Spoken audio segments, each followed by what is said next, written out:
नमस्कार, ABP news पर हाजिर हूं मैं रुमाना इसार खान। 4 जून को फाइनल होगा कि मोदी की हैट्रिक लगेगी या फिर राहुल कम बैक करने वाले हैं। लेकिन आज गारंटी और न्याय की लड़ाई में कौन कहां खड़ा है, एबीपी न्यूज सी वोटर के फाइनल ओपिनियन पोल में हम आपको ये बताने जा रहे हैं। दिलचस्प आंकड़े दिखाने जा रहे हैं, पश्चिम बंगाल से सामने आए हैं, जहां कैसे खेला हो सकता है इस पर विस्तार से आगे चर्चा भी करेंगे। लेकिन पहले जरा 6 राज्यों के ओपिनियन पोल के आंकड़े और उससे जुड़ी बड़ी बातें आपको दिखाते हैं। एबीपी न्यूज सी वोटर का फाइनल ओपिनियन पोल संसद की 543 लोकसभा सीटों में से 167 सीटों के चौंकाने वाले ये आंकड़े हैं जो सामने आए हैं। तमिलनाडु, केरल, कर्नाटक, दक्षिण के ये 3 राज्य, उत्तर में पंजाब, राजस्थान, पूरब में पश्चिम बंगाल। फाइनल ओपिनियन पोल का आंकड़ा, इंडिया गठबंधन को 97, एनडीए को 70 सीटें मिलने का अनुमान। एबीपी न्यूज सी वोटर के फाइनल ओपिनियन पोल में कर्नाटक में तो बीजेपी को भारी बढ़त के आसार दिख रहे हैं, लेकिन तमिलनाडु और केरल में इंडिया गठबंधन क्लीन स्वीप कर सकता है।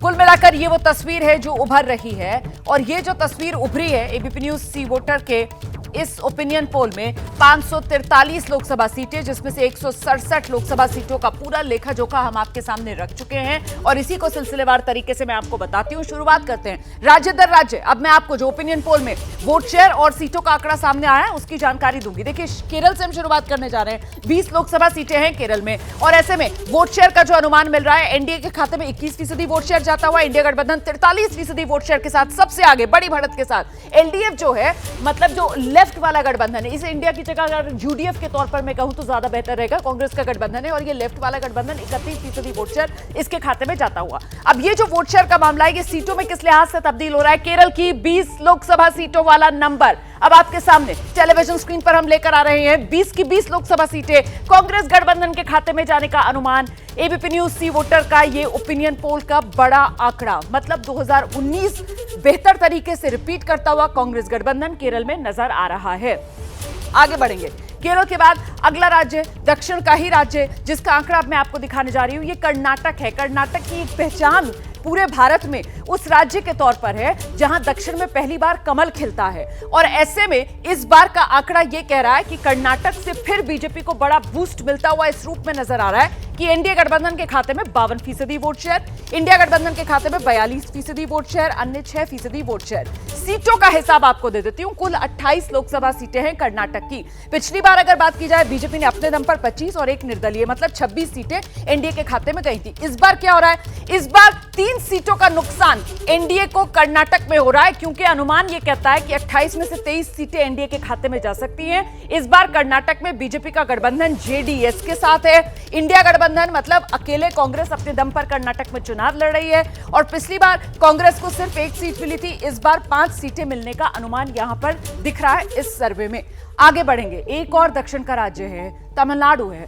तमिलनाडु जहां 39 लोकसभा सीटें, और यहां जो वोट शेयर सामने निकल कर आ रहा है, इंडिया गठबंधन 52%, एनडीए 19%, एलडीएफ 23%, अन्य के खाते में 6% वोट शेयर जाता हुआ नजर आ रहा है। और अगर इन 39 सीटों के हिसाब से देखा जाए तो फिर जो बड़ी तस्वीर तमिलनाडु से उभर रही है, एनडीए खाता भी नहीं खोल पा रहा तमिलनाडु में, और इंडिया गठबंधन 39 की 39 सीटें अपने खाते में लेकर जाता हुआ नजर आ रहा है। यहां तमिलनाडु में 39 में से 9 सीटें ऐसी हैं जिस पर कांग्रेस लड़ रही है, 9 की 9 सीटें कांग्रेस जीत रही है, और डीएमके और अन्य साथी जो हैं वो बाकी बची 30 सीटों पर चुनाव लड़ रहे हैं। अब बारी आती है राजस्थान की। 2014 लोकसभा चुनाव हो, 2019 लोकसभा चुनाव हो, जिस तरीके से क्लीन स्वीप बीजेपी करती आई है राजस्थान में, एक बार फिर 2024 के लिए राजस्थान में वही अनुमान, 25 की 25 सीटें एनडीए के खाते में राजस्थान की जाती हुई नजर आ रही हैं। तो ये बड़ी तस्वीर अलग अलग राज्यों के आपके सामने हमने रखी, और आइए आगे बढ़ेंगे। अब बात उस राज्य की जिस पर सबकी नजर है, और ये जो राज्य है वो पश्चिम बंगाल। एबीपी न्यूज और सी वोटर के ओपिनियन पोल में पश्चिम बंगाल में बीजेपी और टीएमसी के बीच मुकाबला कांटे का देखने को मिल रहा है। पश्चिम बंगाल में बीजेपी को 42%, टीएमसी को 44% वोट शेयर मिल सकता है। कांग्रेस और सीपीएम को 6-6% वोट शेयर मिलने की संभावना है। 42 लोकसभा सीटों में बीजेपी और टीएमसी 20-20 सीटें और कांग्रेस को 2 सीट मिल सकती है। 11 सीटें ऐसी हैं जहां 3% का स्विंग देखने को मिल सकता है। 11 ही सीटें ऐसी हैं जहां और कम मार्जिन 1% वोट स्विंग हो सकता है। यानी कुल मिलाकर 22 सीटें फंसी हुई हैं और ये 22 सीटें किसी भी तरफ जा सकती है। मतलब बंगाल में खेला हो सकता है। टीएमसी की, बीजेपी की जो किस्मत है वो यही 22 सीटें तय करेंगी। और ऐसे में आपको कुछ और आंकड़े दिखाते हैं पश्चिम बंगाल से जुड़े हुए। देश का सबसे बड़ा फाइनल ओपिनियन पोल आप देख रहे हैं। पश्चिम बंगाल की हम बात कर रहे हैं। फाइनल ओपिनियन पोल 22 लोकसभा सीटें हैं पश्चिम बंगाल में। ये सभी की सभी सीटें आपके सामने हैं। और इसमें जैसा कि मैं आपको बता रही थी कि यहां पर मामला 22 सीटों का फंसा हुआ है। इस लिहाज से फंसा हुआ है कि 11 सीटें ऐसी हैं जहां पर 3% का स्विंग हो सकता है और साथ ही 11 सीटें ऐसी हैं जहां पर और कम 1% वाला मामला जो है वो आकर फंस सकता है। तो ये सीटें किसी भी तरफ जा सकती हैं।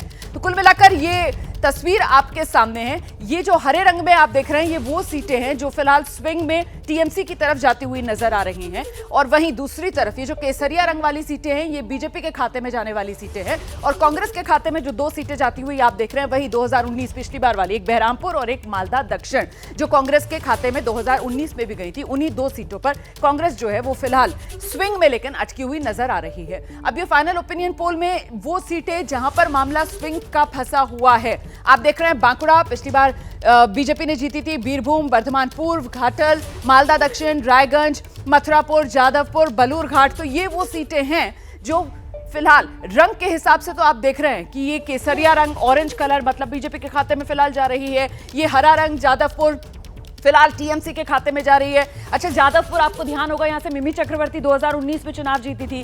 इस बार उन्होंने चुनाव लड़ने से मना कर दिया है। टीएमसी की तरफ से यहां पर अपना जो उम्मीदवार है वो बदला गया है। लेकिन फिलहाल 3% वाले स्विंग के अंदर ये सीटें जो है फंसी हुई हैं। पिछली बार कांग्रेस ने मालदा दक्षिण सीट जीती थी। इस बार वहां से भी कांग्रेस ने अपना उम्मीदवार बदला है और इस बीच ये जो आप सीटें देख रहे हैं ये वो सीटें हैं जहां मामला 1% वाले स्विंग पर आकर अटक गया है। और इन 1% वाले स्विंग के मामले में फिलहाल आप देखिए ये हरा वाला मतलब जो टीएमसी के खाते में जा रही हैं 1, 2, 3, 4, 5, 6 सीटें फिलहाल टीएमसी के खाते में जाती हुई नजर आ रही है। लेकिन अगर ये मामला पलटेगा तो फिर फायदा बीजेपी को हो सकता है। और वहीं दूसरी तरफ 1, 2, 3, 4, 5 सीटें फिलहाल बीजेपी के खाते में जाती हुई नजर आ रही है। लेकिन अगर मामला पलट गया तो फिर मतलब फायदा टीएमसी को मिल सकता है। तो ये फाइनल ओपिनियन पोल की गहराई से पश्चिम बंगाल की मैंने पूरी तस्वीर सीट दर सीट हिसाब से आपको बता दी है। एबीपी न्यूज पर फाइनल ओपिनियन पोल के आंकड़े और उसी पर चर्चा, इस वक्त यही बड़ी कवरेज आप देख रहे हैं। पश्चिम बंगाल की तस्वीर हमने आपको दिखाई है जहां पर मामला बेहद करीबी बना हुआ नजर आ रहा है। जल्दी से एक एक रिएक्शन लेते हैं। वरिष्ठ पत्रकारों का पैनल स्टूडियो में हमारे साथ मौजूद है। विजय जी से शुरुआत करेंगे। विजय सर, फाइट टाइट नजर आ रही है पश्चिम बंगाल में? बिल्कुल टाइट है क्योंकि दोनों ही पार्टी जो है अपना पूरा दमखम लगाए हुए हैं और ममता बनर्जी इंडिया गठबंधन की सबसे मजबूत नेता हैं और यदि नॉन बीजेपी लीडर्स में देखा जाए तो सबसे मजबूत मुख्यमंत्री। लेकिन दूसरी तरफ भारतीय जनता पार्टी को उत्तर प्रदेश के अलावा अगर किसी राज्य से उम्मीद है अपनी सीटें बढ़ाने की तो वो वेस्ट बंगाल है और इसलिए प्रधानमंत्री तमिलनाडु के अलावा किसी दूसरे राज्य में जो सबसे ज़्यादा दौरा या फोकस किया है तो वो वेस्ट बंगाल है और वहाँ पर एक बड़ा मुकाबला होगा। और जैसे आपके सर्वे में भी बताया जा रहा था जी, अभी हम लोग चर्चा कर रहे थे कि करीब करीब 22 सीटें जो है 3% से 1% तक के स्विंग पर अटकी हुई हैं। तो वो भारतीय जनता पार्टी को कितना इजाफा पहुँचाती हैं और बीएस में जो टीएमसी है वो कितना कर पाती है ये थोड़ा सा देखना होगा। लेकिन बीजेपी को बहुत उम्मीद है कि उत्तर प्रदेश के अलावा वो वेस्ट बंगाल में सबसे ज़्यादा सीटों की बढ़ोतरी करे ताकि उसको एक मदद मिल सके। मुझे लगता है एक रिएक्शन यहाँ पर प्रियंका से लेते हैं। प्रियंका टिब्रेवाल को आप देख रहे हैं, बीजेपी की प्रवक्ता हैं, इस वक्त हमारे साथ इस शो में मौजूद हैं। उन्हीं से जरा जानते हैं कि फिलहाल तो बराबरी का मामला नजर आता है। अगर आप एक नजर में आंकड़ा देखें इस ओपिनियन पोल का कि साहब 20 टीएमसी 20 बीजेपी 2 कांग्रेस के खाते में जाती हुई नजर आती हैं। लेकिन अगर गहराई से इन आंकड़ों को आप देखें प्रियंका तो 22 ऐसी सीटें हैं जहां पर 3% से लेकर 1% तक का ही फासला है। और अगर ये स्विंग बीजेपी को फेवर करने के बजाय टीएमसी को फेवर कर जाता है फिर तो बीजेपी के लिए बड़ा धक्का। प्रियंका, देखिए मैं कहती हूँ जहां पर आप 20 बता रहे हैं वहां पर अगर 25 भी हो जाए भारतीय जनता पार्टी की तो कोई हैरानी नहीं होगी। जिस 1% से 3% की आप बात कर रहे हैं वो ऐसी बहुत सारी सीट्स हैं जिस पर भाजपा के लिए भी वो चेंजेस हो सकते हैं अगर यहाँ पर सही तरीके से इलेक्शन होता है तो। क्योंकि पश्चिम बंगाल का जो पास्ट है हमने हमेशा देखा है मेरी आवाज इको हो रही है, मुझे ही सुनाई दे रही है। मैं इसको ठीक करवा देती हूँ, आप तब तक अपनी बात पूरी कर लीजिए जी। तो हमने देखा है कि पश्चिम बंगाल का जो इतिहास है, इसमें हमेशा आप देखिए कि कभी भी इलेक्शन जो है वो क्लीन तरीके से नहीं होते। ये बूथ में लूट करते हैं, ये काउंटिंग में जो है गड़बड़ी करते हैं। तो अगर आप कहें तो जब हमने 2021 में कहा था कि हम 200 से ज्यादा सीटें लाएंगे, वहां पे कई सीटों का, कम से कम 20 से ज्यादा सीटों का डिफरेंस बहुत कम के मार्जिन से था। उन सभी सीटों पर जो है इन्होंने धोखाधड़ी करके काउंटिंग करी। अगर ये नहीं होती है और सही तरीके से काउंटिंग होती है तो प्रियंका, जब आप इस तरीके के सवाल उठाती हैं तो क्या आप कहीं ना कहीं जो चुनाव आयोग है उसी को कटघरे में खड़ा नहीं कर देती हैं? भाई निष्पक्ष तरीके से चुनाव हो, इसकी जिम्मेदारी तो चुनाव आयोग की है और सब कुछ उसी की देखरेख में होता है। देखिए, मैं एक चीज बहुत स्पष्टता से कहना चाहूंगी, चाहे उसको आप किसी भी तरीके से समझिए, भले ही सेंट्रल इलेक्शन कमीशन इसको करवाता है, लेकिन जो लोग यहाँ बूथ पर ड्यूटी करने जाते हैं वो तो कहीं केंद्र से उठ करके नहीं आते। वो यही पश्चिम बंगाल के जो कमीशन के लोग हैं वही जाते हैं। जो यहाँ की सरकार के नीचे नौकरी करते हैं वही लोग जाते हैं। तो उनको मॉनिटर करना, उनको कंट्रोल करना, ये बहुत जरूरी है, जिसको टीएमसी हम हमेशा देखते हैं।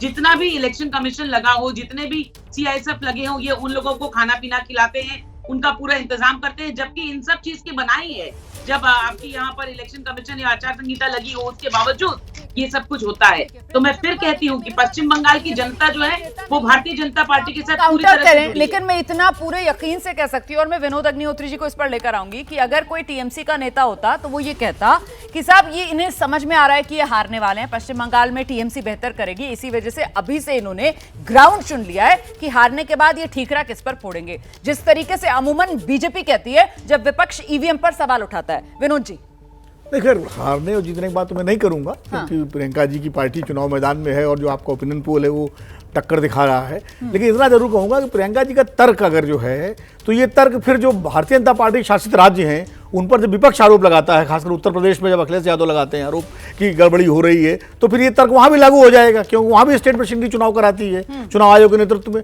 तो ये तर्क तो फिर हर राज्य सरकार जो है अपने हिसाब से प्रभावित करने का लग जाएगा। तो मुझे लगता है इसकी बजाय अगर अपने मुद्दों पर पार्टियां फोकस करें तो ज्यादा बेहतर होगा, जिन मुद्दों को लेकर आप चुनाव मैदान में जा रहे हैं। इसलिए निश्चित रूप से भारतीय जनता पार्टी पश्चिम बंगाल में काफी मेहनत कर रही है, और जिस तरह पिछले 2019 में उसको अनपेक्षित रूप से 18 सीटें मिली थी, किसी ने उम्मीद नहीं की थी, इस बार भी उसकी उम्मीद बहुत ज्यादा। और संदेश खाली की जो घटना हुई है, संदेश खाली की घटना का भारतीय जनता पार्टी ने बहुत जबरदस्त तरीके से उसका एक राजनीतिक लाभ उठाया है, जो इस तरह की घटनाओं में जो भी विपक्ष होता है हमेशा करता है, तो कोई भाजपा ने पहली बार नहीं किया, और उसका भी हो सकता है भारतीय जनता पार्टी के पक्ष में कुछ लाभ उसका मिलता दिखाई पड़े, जैसा कि सर्वे कह रहा है। राकेश शुक्ला जी, लेकिन जिस तरीके की ड्रबिंग एक तरीके से बीजेपी की पश्चिम बंगाल विधानसभा चुनाव में होती हुई नजर आई थी, उसके बाद से अगर बीजेपी अब लोकसभा चुनाव में यहां बिल्कुल बराबरी की टक्कर टीएमसी को देती हुई नजर आ रही है ओपिनियन पोल के इस आंकड़े में, तो ये तो बीजेपी ने एक बड़ी छलांग एक तरीके से लगाई है, दोबारा से अपनी सियासी जमीन पश्चिम बंगाल में मजबूत करती हुई बीजेपी नजर आ रही है। निश्चित तौर पे जो आपके आंकड़े हैं 11 सीटों की, जिसमें 1% से 11 सीट और 3% से 11 सीटें थी, हम उस पर नजर डालें और ये सर्वे यदि सही साबित हुआ तो आप पाएंगे कि तृणमूल कांग्रेस को बड़ा नुकसान हो रहा है, क्योंकि 2019 के चुनाव में इन 11 सीटों में वो सीटें हैं जिसमें 2019 के चुनाव में भाजपा और तृणमूल कांग्रेस के बीच में 5 से 6% का फासला था, वो घट के 1 से 3% में आ गया है, जो आपके मतदान तक कुछ भी हो सकता है कि स्थितियों में पहुंच सकता है। तो ये उसमें कृष्णानगर सीट पहले भी 1999 में भारतीय जनता पार्टी के पास थी, फिर महुआ मोइत्रा वहाँ बड़े लंबे अनुपात में जीती, करीब 1 से 1.5 लाख वोटों से जीती थी। आसनसोल से भाजपा से बाबुल सुप्रियो जीते, फिर 2019 में 6.5 लाख वोट उनको मिला था। 2022 में उसी सीट से सद्धन सिन्हा भी उतने ही वोट पाए, 6.5 लाख वोट, और भारतीय जनता पार्टी 3-3.5 के आसपास थी। अब जो दिखाया जा रहा है कि आसनसोल सीट में 1 से 3% का अंतर है, मतलब एक बड़ी मार्जिन लेके भारतीय जनता पार्टी जा रही। लेकिन ऐसा नहीं है कि भारतीय जनता पार्टी की सीटें नहीं फंसी हुई हैं। दुर्गापुर सीट 0.1% से जीती थी भारतीय जनता पार्टी, और इस बार 1% का फासला है। आपने बताया बहरामपुर सीट में भाजपा, कांग्रेस और लेफ्ट और तृणमूल कांग्रेस के बीच में आधे का अंतर है। 7 लाख वोट वो पाते हैं, 3 लाख वोट ये पाती है। और वो सीट फिर से कहते हैं कि वो फंसी हुई है।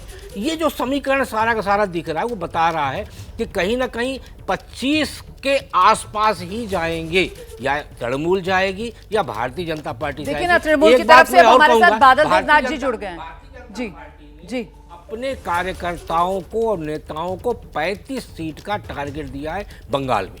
ठीक है, बादल देवनाथ जी टीएमसी की तरफ से हमारे साथ इस वक्त मौजूद है। सर, देर से ज्वाइन कर रहे हैं आप शो, बहुत स्वागत है आपका। यहाँ पर अभी तक जो चर्चा हुई है, बीजेपी की तरफ से प्रियंका टकरेवाल हमारे साथ मौजूद हैं और उनकी तरफ से कहा जा रहा है जो हमने आंकड़ा दिखाया है उसमें बिल्कुल बराबरी की टक्कर, 20 टीएमसी और 20 बीजेपी के खाते में जाते हुए 2 कांग्रेस। लेकिन प्रियंका दावा कर रही हैं कि 20 से भी अगर आगे नंबर चला जाए बीजेपी का तो कोई हैरानी वाली बात नहीं है। तो मतलब टीएमसी ने जो गेन किया था विधानसभा चुनाव में, जिस तरीके की बड़ी जीत थी, वो 2021 के बाद अब 2024 आते आते गवा दी सब। प्रियंका को उससे पहले मैं कहना चाहता हूँ मैडम, मोदी जी यहाँ पर आया एक सभा में क्या बोला जानते हैं, 42 से 42 सीट चाहिए। तो उससे पहले Amit Shah home minister, party के सेंट्रल गवर्नमेंट का सेकंड मिनिस्टर, उन्होंने क्या 35 सीट चाहिए उनको, 35 से 35। इस बार जब आया 3-4 दिन पहले, प्रियंका को मालूम नहीं है, उन्होंने खुद कहा एक सभा में, अमित शाह जी 30 सीट चाहिए, 30 सीट मिलेगा कि मिलेगा, बंगालों लोगों को बताओ, तुम सब 30 सीट चाहिए। तो आप प्रियंका बोल रहे 20 से 25। इनका जो लीडर है, सर्वोत्तम जो लीडर मोदी जी है, मोदी जी को 42 चाहिए, अमित शाह को 30 से 35 चाहिए और प्रियंका को 20 से 25 चाहिए। और आपका जो सी वोटर जो एनालिसिस किया, बांग्ला में एबीपी आनंद में दिखा रहा है, आप भी दिखा रहे, मैं आपको कह रहा हूँ बंगाल में 2011 से ममता दीदी ने जितना काम किया 10.5 करोड़ लोगों के लिए, घर घर में काम किया, बच्चे से बूढ़े तक, शादी से स्टूडेंट तक, और कृषक बंधु, जितना काम, जितना पैसा दिया लोगों के लिए। और इसके लिए बंगाल के लोग अभी भी चाहते हैं, बांग्ला में ममता दीदी को चाहिए। और जो लेकिन जो बात आप कह रहे हैं, अब उसके काउंटर में तो फिर ये कहा जाएगा ना कि ये दीदी का चुनाव थोड़ी है, ये तो मोदी का चुनाव है, ये तो लोकसभा चुनाव है। और इसी लोकसभा चुनाव में 2019 में यही बीजेपी 18 सीटें जीती थी ना। तो ऐसे में इस बार क्यों ना माना जाए कि बीजेपी और बेहतर करेगी, जबकि टीएमसी जो है वो संदेश खाली जैसे मुद्दों को लेकर बैकफुट पर है। इस पर मैं चर्चा आगे बढ़ाऊंगी।